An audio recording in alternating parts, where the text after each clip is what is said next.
स्वागत है स्टूडेंट। यहाँ पे क्वेश्चन देखिए क्या कह रहा है कि two waves are passing through a region in the same direction at the same time. मतलब कि देखो एक वेव है, इस तरह से मान लो एक वेव ऐसे जा रहा है और दूसरा एक और वेव है, वो भी उधर ही जा रहा है। दोनों सेम दिशा में जा रहा है और सेम टाइम में दोनों एक साथ एक ही दिशा में जा रहा है। If the equations of these waves are, एक वेव का इक्वेशन ये है और दूसरे वेव का इक्वेशन ये दिया हुआ है। तो बोल रहा है कि दोनों का जो रिजल्टेंट एम्पलीट्यूड होगा वो कितना होगा अगर एक्स नॉट का वैल्यू लेमडा बाई टू है। तो देखो सबसे पहले तुम इक्वेशंस को यहाँ समझने का प्रयास करो कि जैसे मान लो कोई भी एक वेव है y equal to A sine omega t plus k x, और दूसरा इक्वेशन है y equals to B sine omega t plus k x plus five. इस तरह से दो इक्वेशन है, ठीक है। तो इसमें अगर फाई का वैल्यू जीरो है, फाई का वैल्यू क्या है, जीरो, तो उस केस में तुम इसको ऐसे लिखोगे, ऐसे लिखोगे। तो जब ये दोनों वेव्स एक साथ एक ही पॉइंट पे पहुंचेगा तो ये पार्ट तो कॉमन है, मतलब दोनों का इक्वेशन तो बिल्कुल सेम ही होगा। तो दो पार्टिकल्स एक साथ एक ही दिशा में डिस्प्लेसमेंट करेगा तो रिजल्टेंट डिस्प्लेसमेंट ए प्लस बी हो जाएगा। बट अगर मान लो एक इक्वेशन ऐसा है कि यहाँ पर फाई का वैल्यू पाई बाई टू है या पाई है,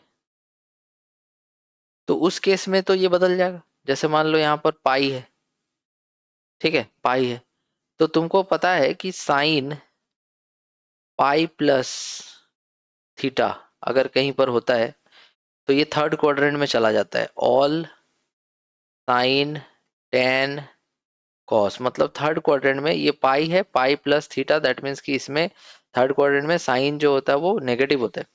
तो ये इक्वेशन बदल के हो जाता है minus B sine omega t plus k x. अब यहाँ पर देखो कि ये पार्ट और ये पार्ट सेम है, तो यहाँ ए है और यहाँ माइनस बी है, तो दोनों ए माइनस बी तुमको देगा ना। अरे बात समझ, थोड़ा सा ट्रिगोनोमेट्री तुमको पता होना चाहिए पहले से, तब जाके क्वेश्चन ढंग से समझ में आएगा। तो इस तरह से होता है। अब एक काम करते हैं, यहाँ पर हम देखते हैं इस वाले इक्वेशन में कि यहाँ पर जो फाई है, मतलब एक्स नॉट लिखा है, फाई भी लिख सकते हो। तो यहाँ पर जो फाई है वो लेमडा बाई टू दिया हुआ है, ठीक है, लेमडा बाई टू यहाँ पे तुमको फाई के जगह पर लिखा हुआ है। तो हम इसको अगर देखें तो एक तरह से ये बेसिकली हमको ऐसे लिखना पड़ेगा y2 इक्वल टू ऐसे लिखना पड़ेगा B sine five lambda by two नहीं है, सॉरी, हम उसको ठीक करते हैं।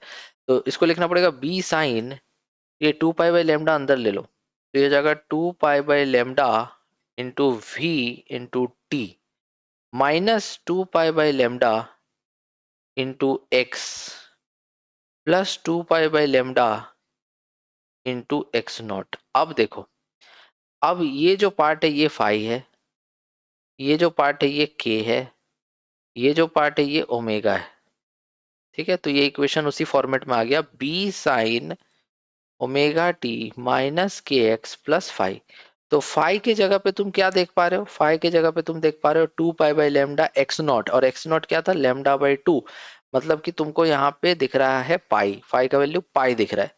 तो यही इक्वेशन जो है ये एक्चुअल में इस फॉर्मेट में दिया हुआ है कि B sine omega t minus k x plus five के जगह पर पाई है, ऐसे दिया हुआ है। तो इसको अगर हम मान लो थीटा मान लेते हैं और ये फाई है, तो